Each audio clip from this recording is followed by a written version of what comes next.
Hi, it's Elizabeth from Tyne Valley Motorhomes, and today we'll be doing the handover video of the Adria Matrix 670 SL. So first thing you'll come to behind your driver's door is your hookup point. So you want to lift the cap on the cable and then align it up to the vehicle. Push it on. Always connect your cable to the vehicle first and then the mains, and then when disconnecting, disconnect from the mains and then the vehicle, so you're never walking around with a live lead. Just above your hookup point we've got your external TV aerial with USB sockets and your 230 charging point. You can pull it out gently. To empty your cassette you want to pull your spout round, twist the cap off, and then when you're emptying it, pressing this orange button just allows some air in and stops it from glugging when you're emptying your cassette. Then you want to swill it around with some fresh water and then pop some blue or green liquid in your cap. Screw it back on and then it's ready to use again. Back of the vehicle we've got your large garage. We've got two lights, we've got some cupboard space, we've got a 12 volt and a 240 socket. We've also got these tie down rings so you can tie any large objects and secure them when travelling.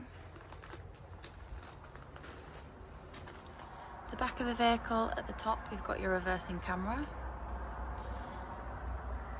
and then along the bottom we've got your 4 reversing sensors.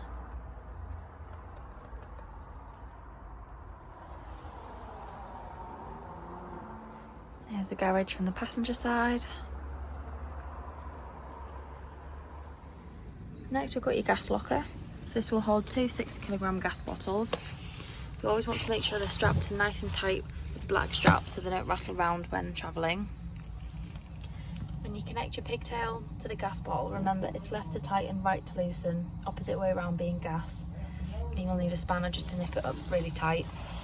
You then turn the gas flow on and off with a dial on the top.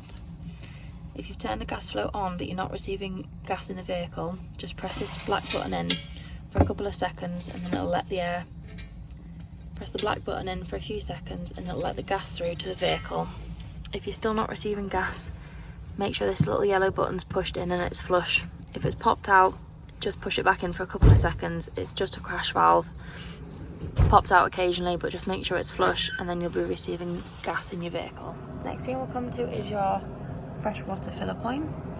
So you'll need to unscrew the cap, and then you'll need a hose pipe and some adapters, as some sites just provide a brass tap. You want to put your hose pipe through there and fill up your fresh water tank. When you're done, put the cap back on and then always lock it with the key so no one can tamper with your fresh water. If you can't get to the tap that's provided on site, you've got a water pump here. So if you've got your submersible pump and an aquaroll or a bucket full of water, you can connect it to here, and as long as your water pump is turned on the inside of your vehicle, you'll be able to get water into your freshwater tank. Just on the outside of your passenger door we've got your diesel and AdBlue. So you'll need your ignition key to open up the diesel cap, and then when filling up your AdBlue you can go to petrol stations where they take Arctic lorries and you'll be able to get it on the pump, but you can also buy it in drums as well. Just on the outside of your passenger door is your ideal tyre pressures. Just behind your passenger seat we've got your wastewater rocker switch. So on the sticker here, when you've got 2 lines, so on the sticker here it shows you when you've got the switch up with the 2 lines, the valve will be closed. When you have it down with the 1 line, the valve will open. So just behind here, so if it's pushed in here, the valve will be closed and there will be no water draining out. If you push it down, the valve will open and any wastewater will drain out of your tank. So you want to do this when you are winterizing your vehicle, so you don't leave any water in the tank to freeze and cause frost damage. But also if you're leaving the site, you don't want to travel home with the added weight of your wastewater, so you want to drain it out. And then on the front we've got your bonnet release.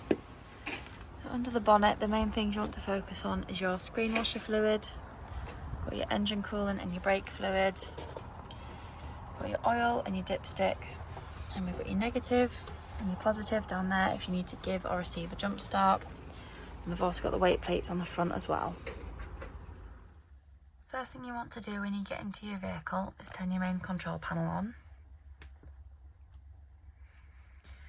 So down this side you can check your leisure and vehicle battery levels.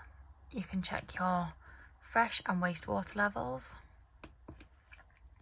And then on the other side you can turn your internal lights on and your awning light on. You can also check the temperature on the inside and the outside of the vehicle. And we've also got the settings that you can scroll through. And then you can turn your water pump on and off, and this will give you a pressurised flow of water through your vehicle.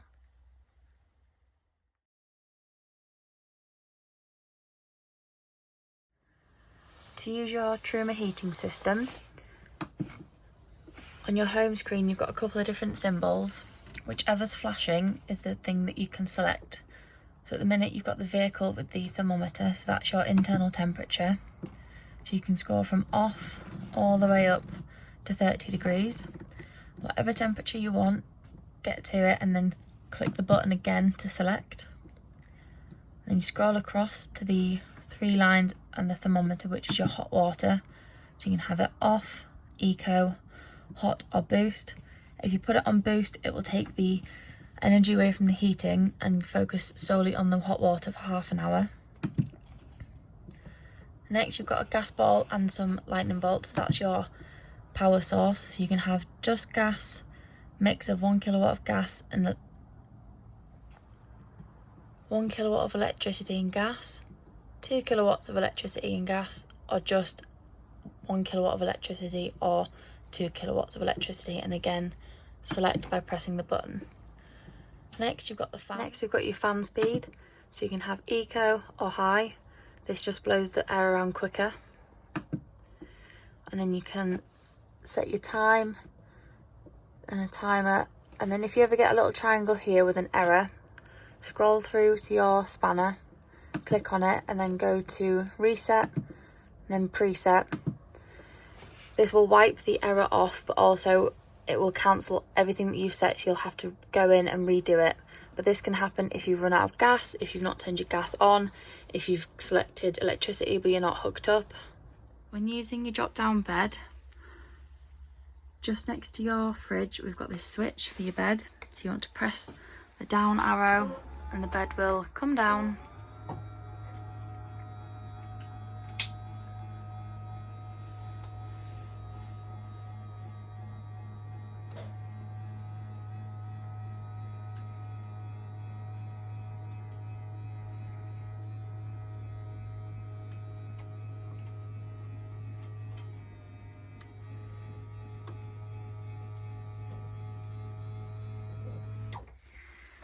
And then you can get the ladders, put them on the side here and then climb into bed. So once the ladders are connected you can climb up into bed, and then when you're ready to take the bed back up, bring the ladders off, pop them to one side and then press the up arrow and the bed will slowly raise back up to the ceiling.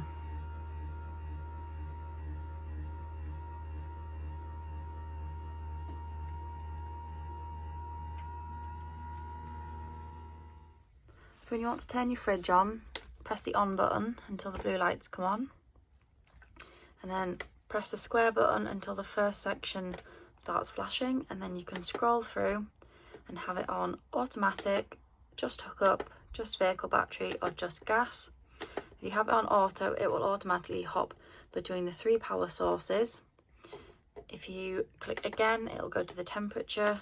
So you can have 1, 2, 3, 4 or 5 bars, 5 being the coldest and 1 being the warmest. In the cupboard above the fridge we've got your MaxView TV aerial booster, and then we also have your Wi-Fi unit. In the bathroom we've got your shower with a hanging rail and a skylight, and then on the other side we've got a large mirror,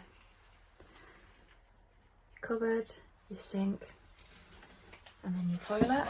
So when you want to flush, make sure you've got your water pump turned on, press the blue button and you get a flow of water into the bowl, just pull the grey lever backwards and forwards to open and close the blade. And then always keep the blade and the toilet lid shut so no smells come up through your vehicle. In the back of the vehicle we've got your large double bed.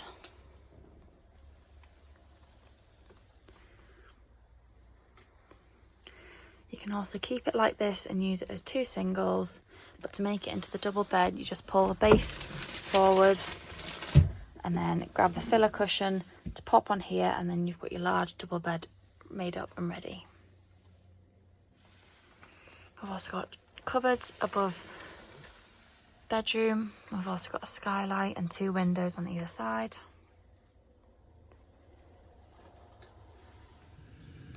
Here we've got your 3 gas burner hobs working. Remember that once you turn them off, let the metal fully cool before you put the glass lid down, otherwise it will shatter. Here we've got your oven working on gas. Here we've got your grill working on gas. Just in front of your habitation door you've got your freshwater tank under the floor.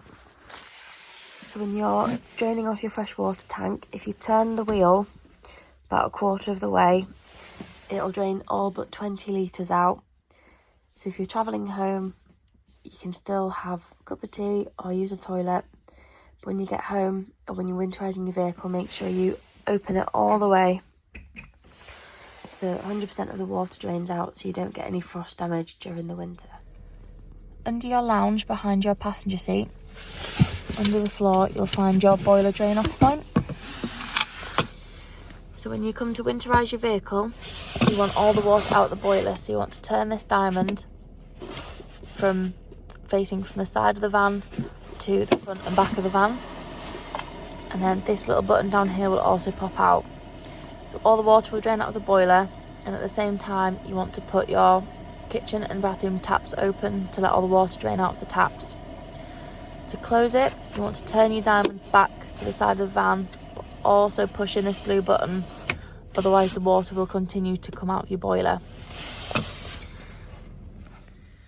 When using a radio, you've got the option of Apple CarPlay, which you'll have to connect through Bluetooth, and then you've also got navigation, which is just inserted in the top here. And you've got your radio, or you've got DAB, but you can flick between the two on your radio page as well.